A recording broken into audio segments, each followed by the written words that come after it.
ఏదైతే అంబటి రాంబాబు మీద 14 రోజులు రిమాండ్ విధిస్తూ కోర్టు ఆదేశాలు ఇచ్చింది.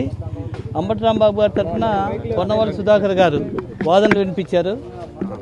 అంటే అన్ని bailable offences below 7 years imprisonment ఉన్న కేసులు కాబట్టి దాంట్లో బెయిల్ ఏమని వాళ్ళు వాదన వినిపించారు. అలానే అంబటి రాంబాబు గారు ఏమి ఓల్డ్ ఏజ్ అని 70 years ఏజ్ అని అతనికి హెల్త్ ఇష్యూస్ ఉన్నాయని దాన్ని కన్సిడర్ చేస్తూ కూడా బెయిల్ ఇవ్వమని అడిగారు.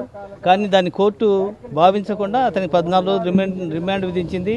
అలానే ప్రాసిక్యూషన్ తరఫున వాళ్ళు విజయలక్ష్మి గారు గట్టిగా వాదనలు వినిపించారు.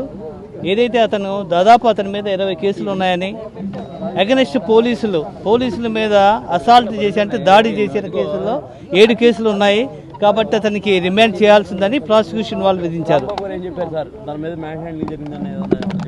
రాంబాబు గారు ఏం చెప్పారంటే అతని పోలీసు కస్టడీలో ఉన్నప్పుడు అతన్ని ఇద్దరు పోలీస్ ఆఫీసర్స్ పంగజీల్చారంట అనే విషయం జడ్జి గారు చెప్పేది, అది కూడా రికార్డ్ చేసుకున్నారు జడ్జి గారు. అంటే ఎలాంటి కోర్టు అది భావించలా, అతనికి దెబ్బలు ఉన్నట్టు లేవు కాబట్టి అతని రిమాండ్ ఇచ్చింది.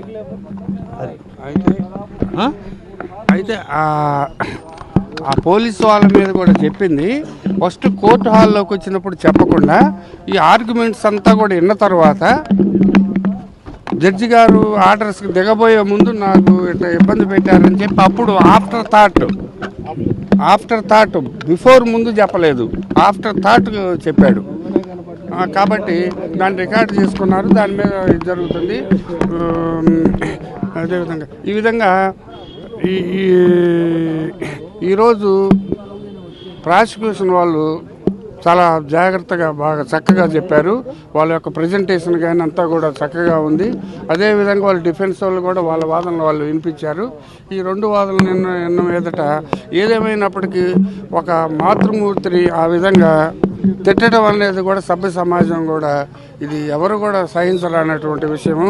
మన చరిత్రలో కూడా చూసాము. రామాయణంలో సీతను జోలిపోయి ఏమయ్యారు, అలానే భారతంలో ద్రౌపది జోలిపోయి ఏమయ్యారు, అలానే భువనేశ్వరమ్మ గారు జోలిపోయి ఏమయ్యారు, వంశీ కనపడకుండా పోయాడు. చరిత్ర చెబుతుంది. దీంట్లో ఏం చెబుతుందో చరిత్ర ముందు మనందరం చూడాలి.